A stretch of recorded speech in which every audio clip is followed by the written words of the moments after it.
Hello guys and welcome back to the Tabletop Artist channel. In today's video I will be painting Knight of Justice from the Operation Kaldstrom. This is quite a tricky model to paint because he have two layers of cloaks which are matching the same colors with his armor, so we will try to make some difference there, and there is some freehand art on his cloak which can be quite tricky for some people, but I will show you some easy and quick ways to paint this mini to the tabletop standard, so just the simple things. So sit back, relax, and let's get started. I primed the model with the Wraithbone spray because I want my colors to be warmer on this model, and then I will start with the black Templar contrast, which will be my first paint, and I will apply it on all the parts that I want to be black. So it's her boots, the little spaces between the armor panels, and those armor pipings that she have on the legs under the armor. If this color is too bright after you apply it once, you can go back and apply a second coat, so it will be a lot darker.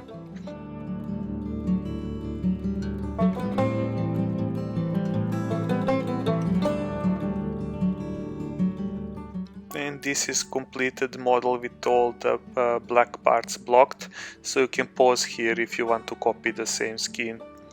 And then I will proceed with applying the blue armor panels, so I will use a light sea blue from Vallejo, and I will just go with the one very thin coat and just block all my blue armor panels with this.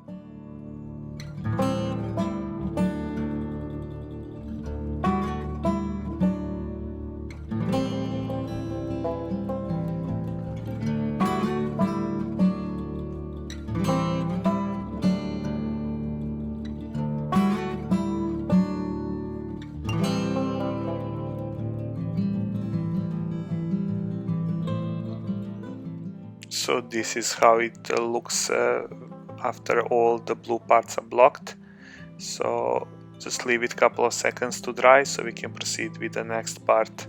I will paint her lower cloak with the Teclis Blue because on the art this cloak have the same shade as the armor, but as it's cloth and not metal, and it's under the other cape, so it's quite in a shade. I wanted to paint it a different color just to simulate how it looks in the shade. If you don't have this color, you can use the same one as for the armor. For the leather belts, I used the Rhinox Hide, so I will just block this one leather belt that she have on her waist with this color. So just note, this color is very thick if you use it straight from the bottle, so just put it on your water palette and add a little water to it so it flows good. After this I used the Retributor Armor just to paint these few little golden parts that she have on her sword.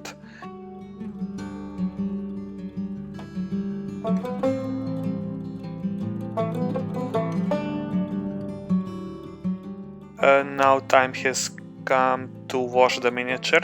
I will use a dark tone, but if you don't have it you can use a Nuln oil, and I will wash the almost whole mini, so I won't only wash the white part of the cape and her arms, but I will wash everything else.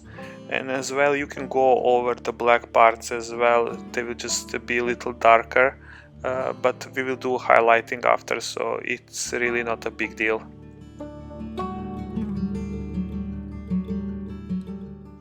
Our first highlight will be black parts, so I will use Administratum Grey, and I will put it on my wet palette and add a little water to it so it flows good from my brush, and I will just go all around the black parts and do the little edge highlight So just with the tip of your brush, draw a little lines wherever you see a sharp edge.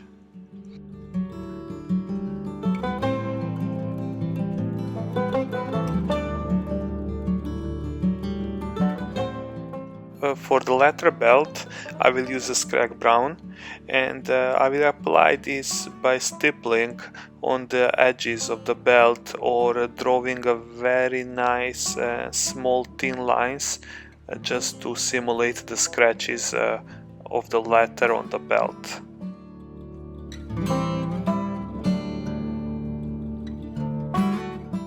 And now let's start working on the cloak. So I will use Teclis Blue, and I will go back to the cloak and just try to cover almost the whole areas of the cloak back to the previous color. And I will leave all the shades and the darkest recesses still dark, but I will try to reinforce the color just to bring it back to its original state. Then I will start adding a light sea blue to the mix.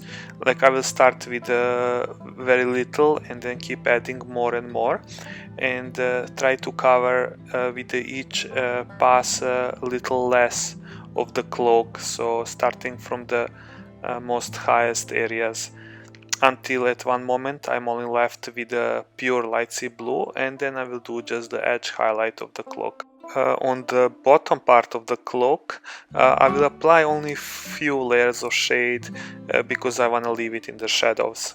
And while we have this color on our brush, we will go all over her armor panels and just try to clear them, to bring them back to its original state. So we will cover 90% of the previous paint job with this, but leave all the shadows intact, all the wash that is in recesses and it's dark, just leave it there. So just the top areas.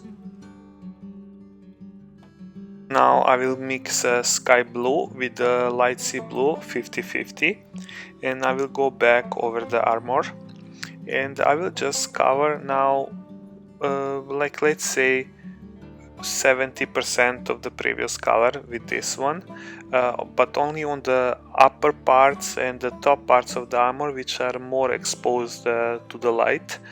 And I will still try to leave most of the previous color on the lower parts intact, so we will have a nice transition from the shade to the light.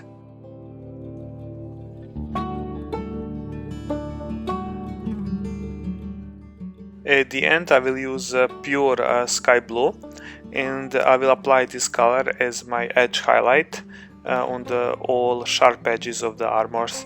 So just go all around the armor and try to put this highlight on every sharp edge that you can see. Actually this is like really important because it will pop the armor and bring it to its final and the best look.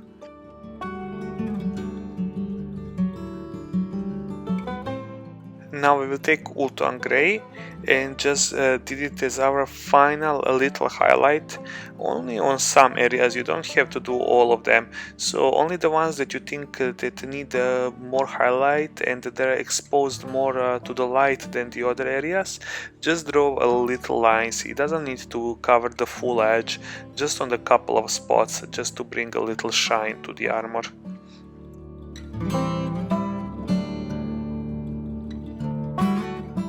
Now it's time to work on the upper cloak.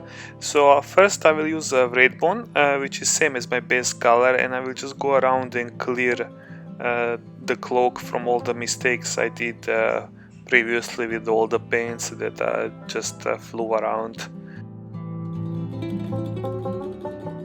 We'll use Apothecary white contrast paint, and I will just cover all the white parts on the model. Only tip I have to give you here is that I will use this color straight from the pot, but I will try to avoid the pooling of the paint in the dark deepest recesses of the model. So just dry your brush and just collect all the excess of the paint. Don't forget to wash the arms of this model as well with this color. after wash is dry, I will use the Celestra Grey to paint the whole cloak. I will just avoid the deepest recesses and I will leave the shadows there, but I will cover the whole cloak with this, and this will be done in 2 or 3 thin coats just to have a nice coverage. This is actually really important part, because after this we will go with the Ulthuan Grey, and that color is very transparent, so it's very important to have a nice coverage with the Celestra Grey so we can have the application the Ulthuan Grey to go perfect. And this will give as well a little darker shade on the cloak, so it will be a little different from her armor panels on the arms.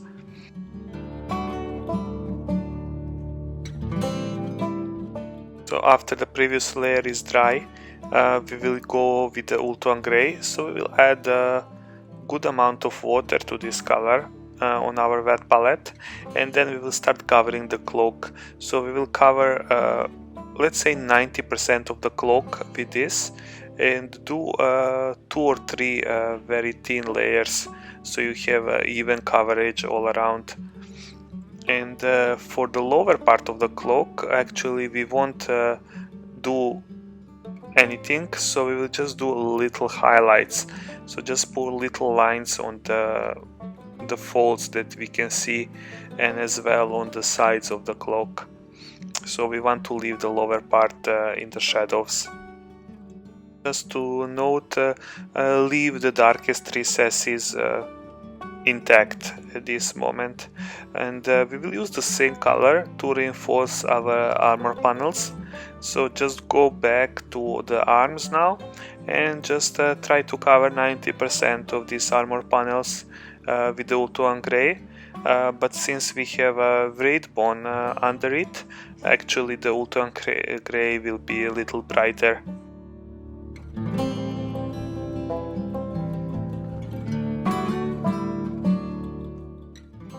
And this is how the model looks at this stage, so you can pause here if you wanna have like a closer look at the parts I did.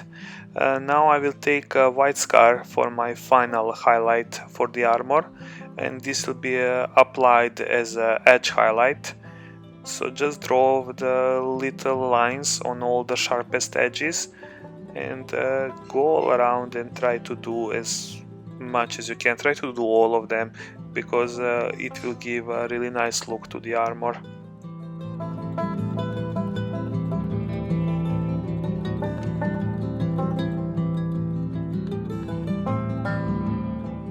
For the cloak, we will actually only highlight the most raised folds, so just draw the little lines on the most raised ones, and as well on the all upper edges of the cloak.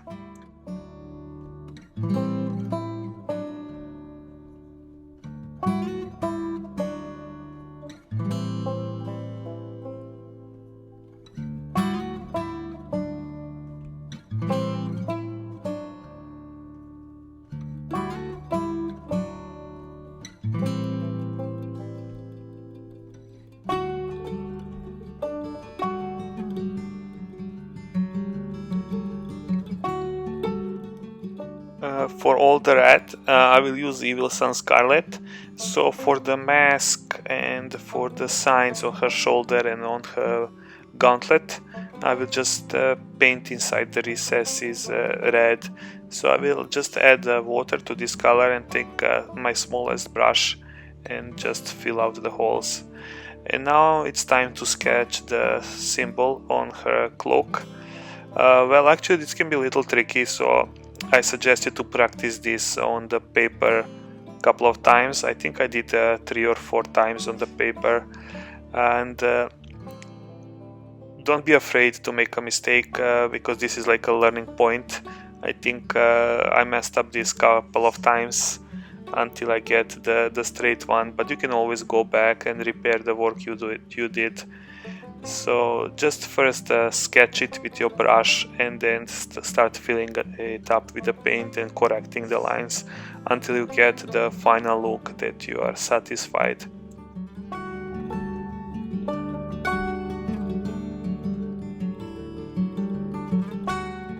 After we get the look that we want, we will use the Troll Slayer Orange and just do the little highlights.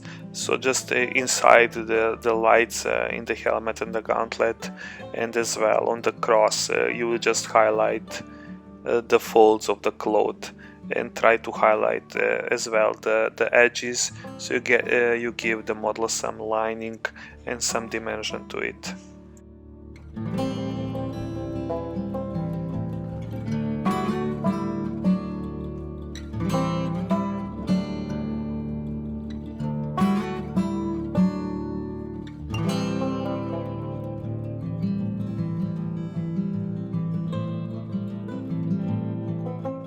I will go back to the light sea blue and try to draw the line. Sorry for the bad camera angles here, because I think at this moment too much coffees, so my hands are a little shaky, so these lines are like totally crazy, and I had to do a lot of repairs to give them some nice look, but I think I pull it off at the end. So now we need to do the sword. So we will use a Celestra Grey and Panoceania Grey, and first I will sketch these colors on the sword. So I will make equal distances, and I think I choose 4 spots, but you can choose only 2 or 3 to make transitions, and just sketch these colors. So first put the Celestra Green and then put the Panoceania Grey in the middle, and then between those 2 colors you mix them on the wet palette 50-50 and just fill up the gaps and try to create transition. You will have to go back and do this in the multiple pass, so the more you do it, the transition will be nicer. So it's only about like consistency. This is very time consuming and can take a long time, but as well you can skip it if you want. At the end I will use Ulthuan Grey and just edge highlight the cutting edges of the sword, just to give it like a nice touch.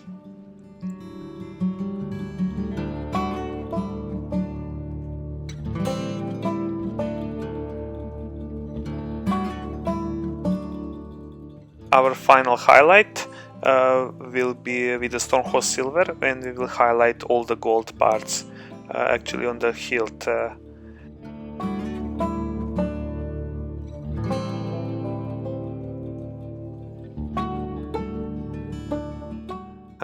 Now we need to work on this mini base that this model came with.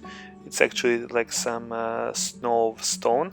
So I will just paint it white first, and then I will create a really thin glaze of the Templar blue, and then I will go all over this little stone. If you watched my video how to make an Arctic snow base, so this is totally the same technique. After it's dried, I will use a white scar and just heavily dry brush it all over until I get like a really nice white cover on top of it. So with this our model is completed, so I will assemble everything together, put it on its base and add artificial snow effect, and then I'll show you how it looks. Guys, thank you for watching. I hope this video helped a lot. I will put in the description below the link to my video how to make the base for this model and how to apply artificial snow. If you liked all of this, please leave a comment below and subscribe and like the channel. It will mean a lot, and I hope to see you back on the channel in the future, and we will paint some more Infinity models. So this is all for now. Take care, stay safe, and bye bye.